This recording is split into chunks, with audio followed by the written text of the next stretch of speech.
All right, so you're tuning into the deep dive because you want to get a handle on this whole SAP S/4HANA thing for purchase order approvals. Yeah, making things a little bit smarter, a little more automatic, And you don't want to have to read through a whole bunch of technical jargon to understand what's going on. Right. So that's exactly what this deep dive is for. It is. So we're going to be looking at we're going to be focusing on the flexible workflow for purchase orders in SAP S/4HANA. Right. We have a recent blog post that we're going to be using as our source material for today. Awesome. And we're going to basically try to understand how this flexible workflow can really benefit you and the key steps you need to take to get it set up. And we're going to do that with a real-world example, so it's really tangible and you can see how it works. Perfect. Okay, so let's just start with the basics. Yeah.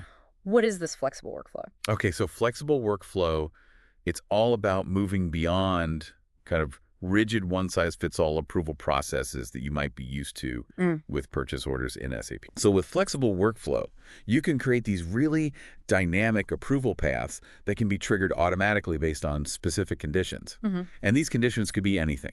And these paths, they include specific release steps, which is something we'll talk about. Okay. But the point is that you're making the system intelligent about how purchase orders are routed for approval. Got it. So not every single PO has to go through the same steps, whatever. Okay. So in the source material, there is a really good example scenario that we can go through here. Yeah, and this is where it gets really interesting. Yeah. So imagine you've got purchase orders that have a specific purchasing group. Let's say it's set to 003. Okay. And at the same time, the total net amount of that purchase order is greater than 5,000 euro. Okay. All right, so two conditions. What happens then? Yeah, so what happens? Okay, so the magic here is that with flexible workflow, when those two conditions are met, the system automatically kicks off a release step. It's like a built-in checkpoint where specific action is needed. And in this example, that release step is automatically routed to, let's say, a designated purchasing manager. Okay.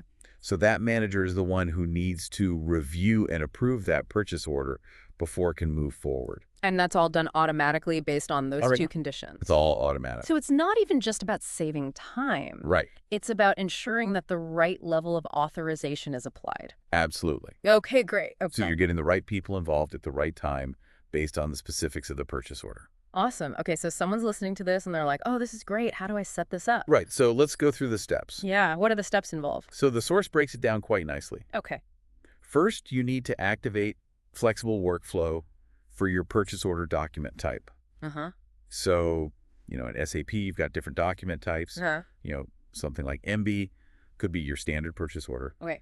You need to make sure flexible workflow is active for that. Gotcha. Okay. Then you would typically use the Manage Workflows for Purchase Orders app. Okay. And this is within the Fiori interface. So like a user-friendly? Yeah. It's very visual. It's easy to use. Okay.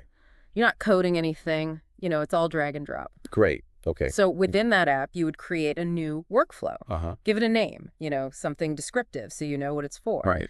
But the key part is setting up what are called the start conditions. Right, those triggers. The triggers, exactly. And so for our example, we would say purchasing group equals 00303 and an ADR, total net amount is greater than 5,000 euro. That's how we tell the system